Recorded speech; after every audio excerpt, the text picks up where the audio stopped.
صل على محمد وآل محمد.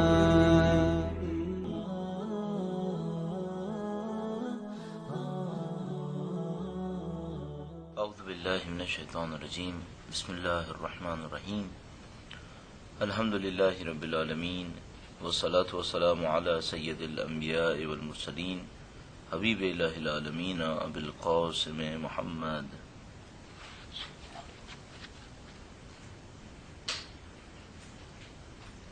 وعلی آلہ الطیبین الطاہرین سیما بقیۃ اللہ فی الارضین.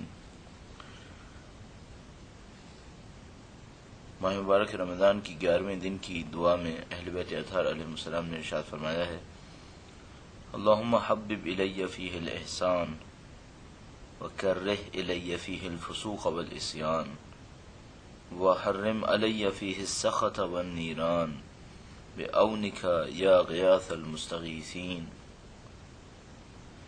اے پروردگار، اس دن میں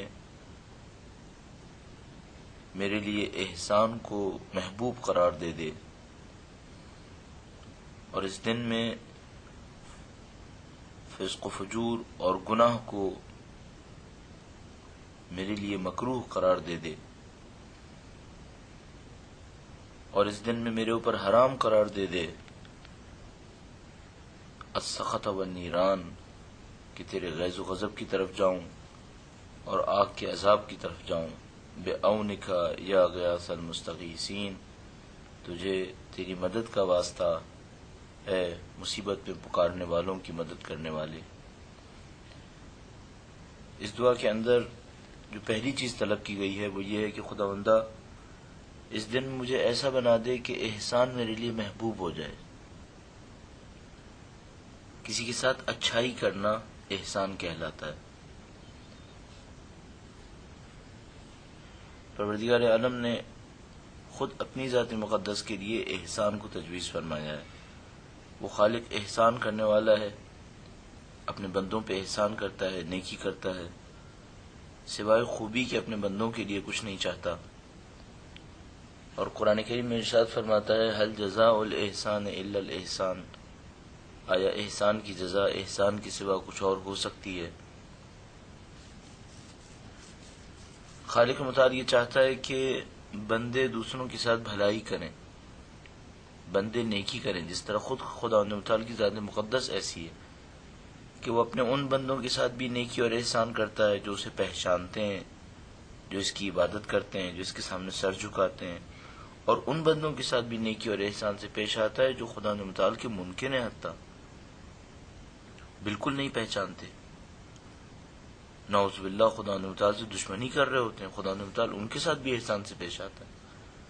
البتہ یہ ہے کہ اگر یہ دشمنی بڑھاتے رہیں گے تو ایک موقع پر عذاب کے مستحق ہو جائیں گے، آتش جہنم میں جلائے جائیں گے. لیکن خالق متعال اپنی طرف سے احسان میں کمی نہیں کرتا. اگر توجہ فرمائیں تو آپ دیکھیں گے کہ خداوند متعال بندے کو ہوشیار کرنے کے لیے حتیٰ جو عذاب کرتا ہے، ہوشیار کرنے کے لیے اسے کسی مشکل میں مبتلا کرتا ہے، وہ بھی خداوند متعال کا احسان ہے. کہ اگر وہ ایسا دیکھتا ہے کہ بندہ میرا اچھا بندہ ہے اور کوئی گناہ کر رہا ہے اور اس بندے کو کسی مشکل میں مبتلا کرتا ہے تاکہ یہ اس مشکل کے پیش نظر پکارے پروردگار عالم کی سمت واپس آئے، تو یہ بھی خداوند متعال کا احسان ہے. ورنہ اگر کوئی گناہ کرے اور خداوند متعال اس کو نظر انداز کر دے اور کہے کہ ٹھیک ہے اگر یہ گناہ کرتا ہے تو گناہ کرتا رہے، نتیجہ نقصان اس بندے کا ہے. بالخص اس دعا کے اندر پکارا گیا ہے کہ اے پروردگار احسان کرنے کو میرے لیے نزدیک محبوب قرار دے دے. کچھ بندے ایسے ہوتے ہیں دوسروں کے ساتھ نیکی کر کے خوش ہوتے ہیں، مجھے ایسا بنا دے. کچھ بندے نیکی بھی کر رہے ہوتے ہیں تو اندر سے کوڑ رہے ہوتے ہیں، نتیجہ ان کے لیے نیکی کرنا بہت مشکل ہو جاتا ہے. نیکی کرتے ہیں تو دوسرے کے اوپر احسان کرنے کے بعد اس احسان کی منت جماتے ہیں. خدا متعال قرآن کریم میں ارشاد فرماتا ہے کہ تم اپنے صدقوں کو، اپنے اچھے کاموں کو منت جما کر دوسرے کے اوپر احسان جما کر ضائع مت کرو. دعا میں کہا گیا کہ خداوندہ احسان کو میرے نزدیک محبوب قرار دے دے.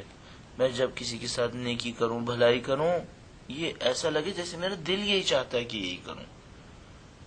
آپ نے سنا ہے حاتم طائی کی ذات کہ حاتم طائی کے لیے سخاوت عادت تھی، وہ سخاوت نہ کرے تو اسے برا لگے گا. ہمیں خداوند تعالیٰ ایسا بنا دے کہ ہمیں احسان اچھا لگے.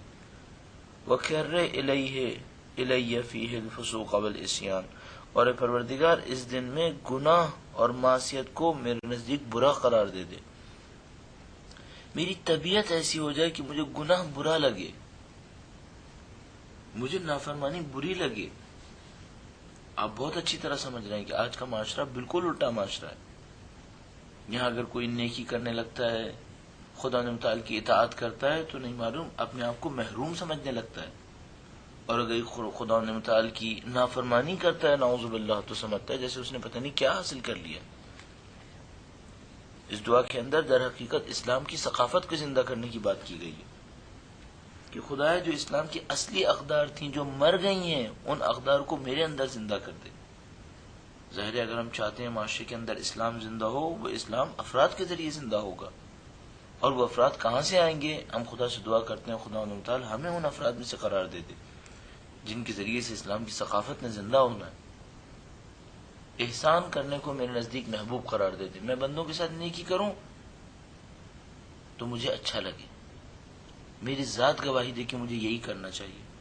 فسق و عصیان میرے لیے مکروہ ہو جائے، میرے لیے برا ہو جائے، ایسا ہو جائے میری طبیعت پہ برا گزرے. خدا نہ کرے اگر کبھی میرے ہاتھوں سے کوئی جرم سرزد ہو جائے.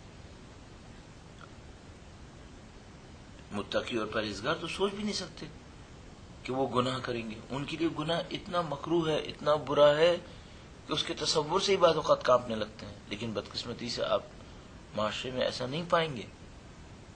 آپ دیکھیں گے کہ خدا نہ کرے نعوذ باللہ گناہ کر رہا ہوگا اور سمجھ رہا ہوگا کہ نہیں معلوم اس سے کون سی کامیابی نصیب ہوئی. اور مجھے بہت زیادہ تعجب ہوتا ہے جب یہ دیکھتا ہوں کہ شادی بیاہ کی محفلوں میں کثرت سے گناہ ہو رہا ہوتا ہے. اب کوئی سوچنے والا نہیں ہے کہ بھئی جب یہ فرد مثال کے طور پر شادی کا دن ہے، آج برکتیں چاہے گا، آج چاہے گا اللہ کی رحمتیں آئیں، فرشتے اس کے لیے دعائیں کریں، اس دن زیادہ گناہ کرے گا. یہ تو اس کو بہت زیادہ ناپسندیدہ ہونا چاہیے تھا. اگر خدا نہ کرے کسی کے شادی کے دن کوئی اور بری چیز پیش آ جاتی، وہ بیمار پڑ جاتا، تو کتنا برا لگتا ہے اسے. لیکن شادی کے دن اپنی بیمار روح کو اور زیادہ بیماری کے اندر مبتلا کرتا ہے، احساس بھی نہیں کر رہا. ہم چاہتے ہیں اس دعا کے ذریعے سے آئمہ نے کہا ہے کہ دعا مانگو کہ خدا اس احساس کو تمہارے اندر زندہ کر دے. اللہم حبب الی فیہ الاحسان، احسان کو میرے نزدیک محبوب کر دے اور گناہ، فسق و فجور کو میرے نزدیک برا قرار دے دے، میری ذات اس کی برائی کی طرف جائے. کاش ہم اپنے بچوں کو بھی یہ سکھا پاتے، ہمارے بچے یہ سیکھ پاتے کہ جس دن ہم نے برائی کی در حقیقت ہمارے اندر کوئی کمی آ گئی. ذات ایسی ذات بن جائے کہ ہم برائیوں کا مقابلہ کرنے کی طرف جائیں، گناہ کا مقابلہ کرنے کی طرف جائیں. وَكَرِّهْ إِلَيَّ فِيهِ الْفُسُوقَ وَالْعِصْيَانَ، اے خدایا میرے لیے برا قرار دے دے گناہ اور نافرمانی. اچھا اگر انسان غور کرے تو گناہ اور نافرمانی کو برا تو ہونا ہی چاہیے.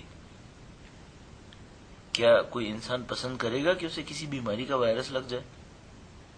کیا کوئی انسان پسند کرے گا کہ اس کے جسم کے اوپر کوئی چوٹ لگا دی جائے جس سے اس کا جسم کٹے؟ ظاہر ہے کون بیماری کو پسند کرے گا کہ بیمار ہو جائے کے بعد اس کے جسم کی فعالیت رک جائے، اس کے جسم کی نشو و نما رک جائے، اس کی ترقیاں رک جائیں؟ کون پسند کرے گا کہ اس کے جسم کے اوپر کوئی ضرب لگائی جائے جس سے اس کے جسم کو کوئی چوٹ لگے؟ اپنے مادی جسم کے لیے نہ بیماری پسند کرتا ہے نہ زہر پسند کرتا ہے، کیونکہ اس میں درد ہے، اس کے اندر کمی ہے، اس کے اندر نقصان ہے. لیکن اپنے معنوی روح کے لیے جس نے باقی رہنا ہے، خدا تعالی کی نافرمانی پسند نہیں کرتا، نافرمانی سے نفرت نہیں کرتا، جبکہ جانتا ہے جسم کی بیماری علاج قابل علاج ہے، روح کی بیماری سوائے توبہ کی قابل علاج نہیں ہے. چھوڑ دے گا بیماری بڑھتی چلی جائے گی جیسے جسم کے اندر ہوتا ہے. تو جب کوئی جان بوجھ کر اپنے آپ کو بیمار نہیں کرنا چاہتا، کوئی جان بوجھ کر اپنے آپ کو زخمی نہیں کرنا چاہتا، تو کوئی جان بوجھ کر اپنی روح کو کیوں زخمی کرنا چاہ رہا ہے؟ اچھا اگر چوٹ لگتی ہے، زخم ہوتا ہے، تو بہت اچھی طرح جانتا ہے اس زخم کے علاج کی ضرورت ہے. کبھی نہیں دیکھیں گے آپ کسی عقل مند آدمی کو اس کے جسم پہ کوئی چوٹ لگے، کوئی گہرا گھاؤ لگے، زخم لگے اور وہ کہے مجھے علاج نہیں چاہیے، میں پرواہ نہیں کرتا، ہے تو ہے، رہنے دو، کوئی بات نہیں. لیکن گناہ کے اندر ایسا نہیں کرتا. گناہ کرتا ہے، اپنی روح کو زخمی کرتا ہے، علاج بھی نہیں کرتا، پسند بھی کرتا ہے اس کو. کم سے کم خدا اتنا ہمیں حقیقت سے آشنا کر دے کہ گناہ ہمارے نزدیک مکروہ ہو جائے، ہمارے نزدیک برا ہو جائے. یہ حقیقت کھل جائے کہ گناہ برا ہے، خود بخود گناہ سے دور چلے جائیں گے. وَحَرِّمْ عَلَيَّ فِيهِ السَّخَطَ وَالنِّيرَانَ، اور میرے اوپر حرام قرار دے دے اس دن میں کہ میں تیرے غیظ و غضب کو حاصل کروں، آتش جہنم کو حاصل کروں. جہنم کے عذاب کو میرے اوپر حرام قرار دے دے پروردگار، اپنے غیظ و غضب کو میرے اوپر حرام قرار دے دے. ظاہر خدا متعال عادل مطلق ہے، وہ عدل مطلق کبھی بھی کسی بندے کے اوپر بلا وجہ تو عذاب نہیں کرے گا، بلا وجہ تو اپنی ناراضگی نازل نہیں کرے گا. جب ہم کہنے خدایا آگ کو میرے اوپر حرام قرار دے دے، یعنی خدا میری ذات کو ایسا بنا دے کہ میں اسباب آگ سے، آتش جہنم کے جو اسباب ہیں جن کے نتیجے میں آتش جہنم آتی ہے، ان سے دور چلنا شروع ہو جاؤں، ان سے اتنا دور ہو جاؤں کہ گویا جہنم کی آگ میرے اوپر حرام ہو گئی ہے. ایسا نہیں ہونا ہے کہ مثلا کوئی ایک آدمی کہے کہ میں گناہ کرتا جا رہا ہوں پھر بھی آتش جہنم میرے اوپر حرام ہے. نہیں، ایسا نہیں ہوتا. آتش جہنم گویا ایک قانون ہے، ایک قانون، اس کا طبیعی نتیجہ ہے. کسی کو کلاڑی کی ضرب لگائی جائے گی، اس کا جسم مجروح ہو جائے گا. اگر ہم چاہتے ہیں جسم زخمی نہ ہو تو ہمیں اس ضرب سے محفوظ کرنا پڑے گا، اسے اس وار سے محفوظ کرنا پڑے گا. اگر ہم دعا کریں خدا آتش جہنم کو میرے اوپر حرام قرار دے دے، اس کا ایک ہی راستہ ہے، ایسے اعمال سے خدا ہمیں دور لے جائے جس کے نتیجے میں آتش جہنم آتی ہے. بس اس میں اعمال کی طلب کی گئی ہے، ایسے اعمال کی طلب کی گئی ہے جس سے خدا راضی ہو جائے، اور ایسے اعمال سے ہمیں دور رکھ لے جس سے خدا متعال کا غیظ و غضب نازل ہوتا ہے. حرم علیہ فیہ السخط والنیران، اے خدایا اس دن کے اندر حرام قرار دے دے میرے اوپر اپنا غیظ و غضب اور آتش جہنم. بعونک یا غیاث المستغیثین، تجھے تیری مدد کا واسطہ اے مصیبت میں مبتلا لوگوں کی مدد کرنے والے. غیاث المستغیثین خدا متعال کی بڑی عظیم الشان صفت کا نام ہے. ایک آدمی مصیبت میں مبتلا ہو، پکار رہا ہو، کسی کو بھی پکارے، در حقیقت خدا کو پکار رہا ہوتا ہے. اس کی وجہ یہ کہ اس درماندہ مصیبت بیماری کی آواز سننے والا کون ہے؟ اس کی حاجتوں کو پورا کرنے والا ہے کون؟ خدا کی سوا تو کچھ بھی نہیں. اب اس انسان کے لیے ضروری ہے کہ خدا تعالی کے سامنے سر جھکائے. اس انسان کے لیے ضروری ہے خدا تعالی کی اس قدرت مطلقہ کو تسلیم کرے کہ خدا تعالی کی قدرت کے ذریعے سے تمام مشکلات حل ہونی ہیں. لہذا اپنے دل کو خدا تعالی کے سامنے تسلیم کرے. یہ خدا تعالی نے ہم بندوں کے اوپر احسان کیا. اس نے کہا جب کبھی مشکل میں مبتلا ہو، چاہتے ہو کہ میں تمہاری نصرت کروں، مجھے پکارو. ادعونی استجب لکم، تم مجھے پکارو، میں تمہاری پکار کے اوپر جواب دوں گا.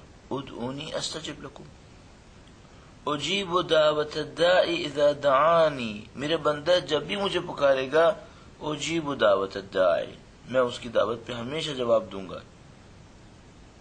فلیستجیبوا لی ولیؤمنوا بی، پس ان بندوں کو چاہیے کہ مجھے پکاریں، مجھ پر ایمان لائیں.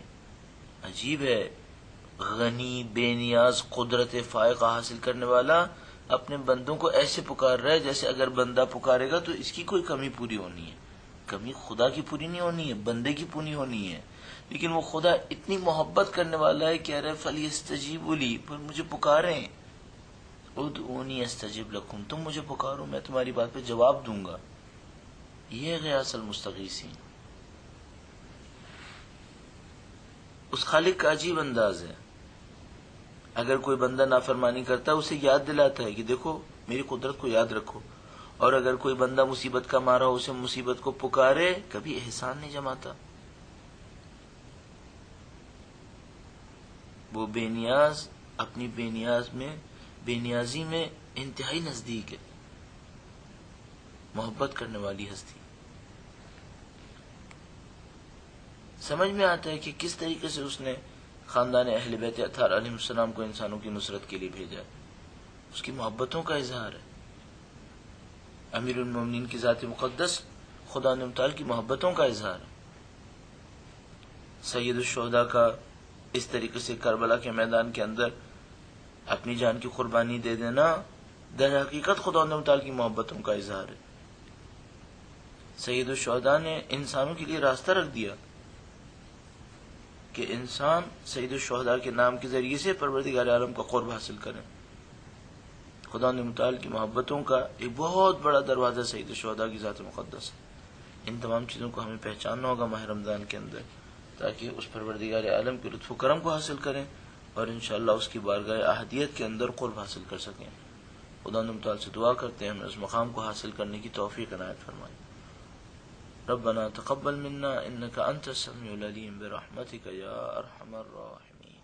اللهم صل على محمد وآل محمد.